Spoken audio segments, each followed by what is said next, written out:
Breaking tonight, Hamas agreeing to release all Israeli hostages as part of President Trump's peace plan.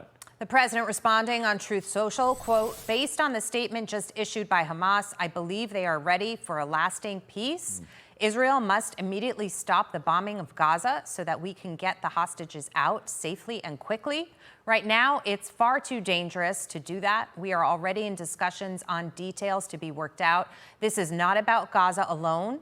This is about long-sought peace in the Middle East. The hostages, of course, have been held for almost 3 years. October 7th is coming up this week, and there are about 20 still believed to be alive. For more, let's bring in Israeli Special Operations veteran Aaron Cohen. Great to see you, Aaron, and to get your perspective on this. This is something that the Israelis and so many in our community have wanted to hear, that the hostages finally dead, alive, they're going to come home. The president has been able to manage that, but I'm not sure I'm as optimistic as he is about the prospects for longer lasting peace in the region, because it's difficult to trust a terrorist organization that's committed such atrocities. Well, it's good to see you guys. I appreciate you, Jackie and David, for having me on. So here's where I'm at with all this right now. I think this is chess for President Trump. So Hamas coming back and saying that it accepts this deal, wants to give back the hostages. There's a caveat here. The term here is some elements, which was what was posted a little earlier today with this Gaza plan. Now, I agree the hostages want to come home, need to get them back. They've been in captivity for too long. However, I feel like the release of the hostages is typical signaling and dangling for Hamas. They're not agreeing to disarmament. And so that's the problem I have with this. This isn't really a peace deal. It's a partial offer. But President Trump is that master negotiator, and I think he's playing the long game. And I think Hamas is trying to look reasonable for the cameras right now. And they're going to dangle the hostages because that wins the sympathy, which is what they've been a master at manipulating. But rejecting giving up the weapons is the problem. And that's the old trick. So they agree to something soft, and then they stall the process and use that pause to reload. What they want is their cake. They want to eat it too. So the question is, can Israel get back the hostages, and does that open up the battlefield for Israel to go in and completely obliterate Hamas? We'll see. But I think that Trump is playing chess.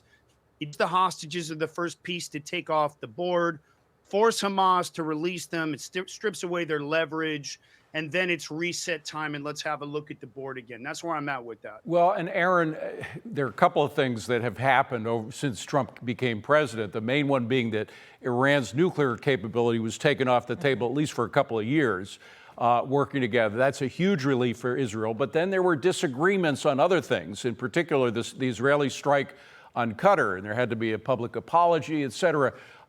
Is Israel and the United States, is their relationship still in tandem? Are you guys working together on every step of the way? I believe that we are. I think the intelligence is still closely coordinated. I don't think there's anything that Israel's doing that President Trump and the War Department doesn't know about.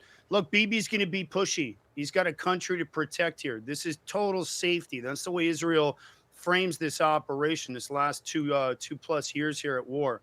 20 plus hostages still alive. Israel's got to keep kinetic. They've already moved into Gaza City, making that strategic operation, that counter-terror operation in Qatar. That was also very strong signaling, which is, again, Israel can get to you anywhere. I think the relationship is fine. I think that President Trump knows that Bibi's doing everything that he has to do. And Trump, at the end of the day, is going to do what's good for Israel. He understands the significance of this partnership between Israel and the United States, and that Israel continues to be America's forward operating base in the region.